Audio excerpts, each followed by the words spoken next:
Even without doing any activity, you can still manifest what you want. Once you are like this, anything that you wish happens without lifting a little finger actually. What has not happened till now on this planet can happen tomorrow. Human beings are capable of making it happen tomorrow. What is possible and not possible is not your business, it's nature's business.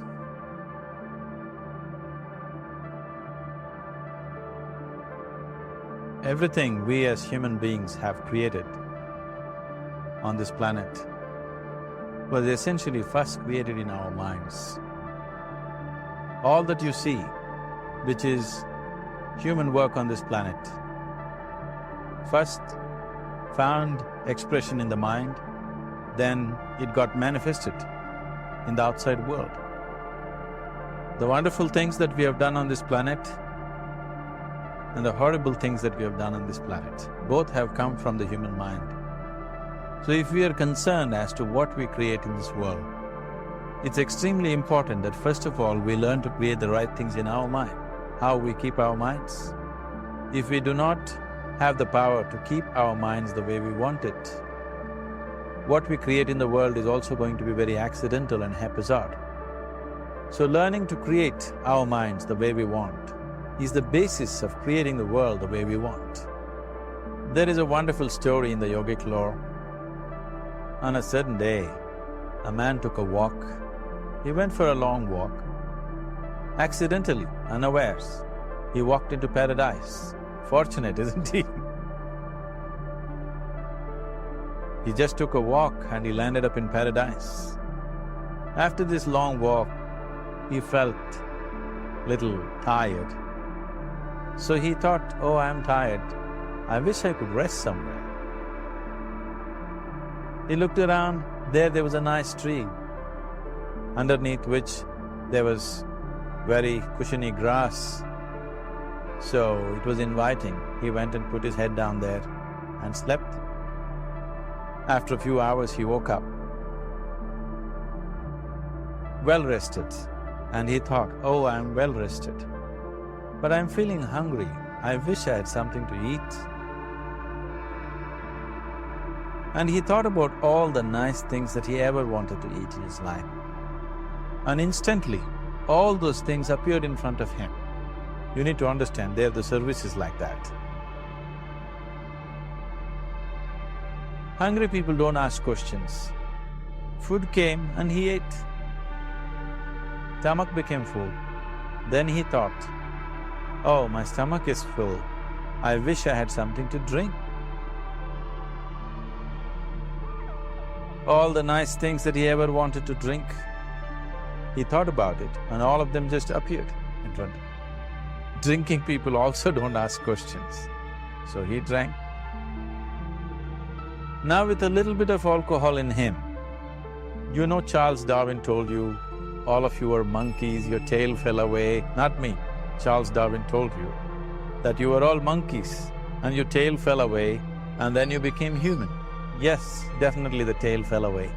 But the monkey, in yoga, we always refer to an unestablished mind as markata, which means a monkey.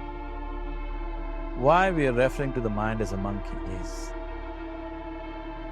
what are the qualities of a monkey? One thing about a monkey is, it's unnecessary movement. And another thing about the monkey is, if I say you're monkeying somebody, what does it mean? Imitation. Monkey and imitation have become synonymous.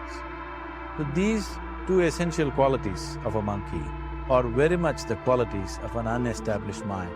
Unnecessary movement, you don't have to learn it from the monkey, you can teach it to the monkey. And imitation is full-time job of the mind.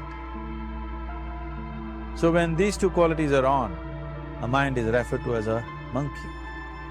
So this monkey became active within him.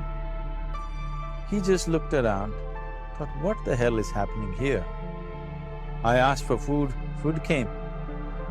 I asked for drink, drink came. There must be ghosts around here. And ghosts came. Oh, the ghosts have come, they're going to surround me and torture me, he thought. Immediately the ghosts surrounded him and started torturing him. Then he started screaming in pain and said, "Oh, they're going to kill me," and he died. Just now he said he's a fortunate being. The problem is he was sitting under a kalpavriksha or a wishing tree. He asked for food, food came. He asked for drink, drink came. He asked for ghost, ghost came. He asked for torture, torture came. He asked for death, death happened. A well-established mind, a mind which is in a state of samyukti, is referred to as a kalpavriksha. If you organize your mind to a certain level of organization, it in turn organizes the whole system.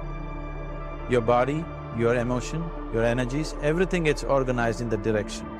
Once all these four dimensions of you, your physical body, your mind, your emotion and the fundamental life energies are organized in one direction. Once you're like this, anything that you wish happens without lifting a little finger actually. It would help to assist it with activity, but even without doing any activity, you can still manifest what you want if you organize these four dimensions in one direction and keep it unwavering in that direction for a certain period of time. Right now the problem with your mind is, every moment it is changing its direction. It is like you want to travel somewhere and every 2 steps if you keep changing your direction, the question of you reaching the destination is very remote unless it happens by chance. So, organizing our minds and in turn organizing the whole system and these 4 basic dimensions of who you are right now in one direction, if you do this, you are a kalpavriksha yourself. Anything that you wish will happen. So organizing our minds fundamentally means moving from a compulsive state of activity to a conscious state of activity. You might have heard of people for whom they asked for something and beyond all expectations it came true for them. Generally this happens to people who are in faith. Now, let's say you want to build a house. If you start thinking, "Oh, I want to build a house. To build a house I need 50 lakhs, but I have only 50 rupees in my pocket. Not possible, not possible, not possible." The moment you say not possible, you're also saying, "I don't want it." So on one level, you're creating a desire that you want something, on another level, you're saying, "I don't want it." So in this conflict, it may not happen. Someone who has some faith in a god or in a temple or whatever, who is simple-minded, faith works only for those people who are simple-minded. Thinking people, people who are too much thinking, for them it never works. A childlike person who has a simple faith in his god or his temple or whatever, he goes to the temple and says, "Shiva, I want a house. I don't know how, you must make it for me." Now in his mind there are no negative thoughts. Will it happen? Will it not happen? Is it possible? Is it not possible? These things are completely removed by this simple act of faith. Now he believes Shiva will do it for him and it will happen. So is Shiva going to come and build your house? No, I want you to understand, God will not lift his little finger for you. What you refer to as God is the source of creation. As a creator, he has done a phenomenal job, there's no question about it. Could you think of a better creation than this? Is it in anybody's imagination to think anything better than what is there right now? So as a creator, he has done his job wonderfully well. But if you want life to happen the way you want it, because right now, the very crux of your happiness and your well-being is this. If at all if you're unhappy, the only and only reason why you're unhappy is life is not happening the way you think it should happen. That's all it is. So if life is not happening the way you think it should happen, you're unhappy. If life happens the way you think it should happen, you are happy. It's as simple as that. So if life has to happen the way you think it should happen, first of all, how you think, with how much focus you think, how much stability is there in your thought, and how much reverberance is there in the thought process will determine whether your thought will become a reality or is it just an empty thought. Or How you do not create any impediments for your thought by creating negative thought process. This possible is something possible or not possible, is destroying humanity. What is possible and not possible is not your business, it's nature's business. Your business is just to strive for what you want. Right now you're sitting here. If I ask you two simple questions, right now from where you're sitting, can you just fly off? You say no. Right now from where you're sitting, can you get up and walk? You'll say yes. What is the basis of this? Why you say no to flying and yes to walking? Because past experience of life, many times you've gotten up and walked, never did you fly off. Or in other words, you're using the past experience of life as a basis for deciding whether something is possible or not possible. Or in other words, you have decided that what has not happened till now cannot happen in your life in future. This is a disgrace to humanity and the human spirit. What has not happened till now on this planet can happen tomorrow. Human beings are capable of making it happen tomorrow.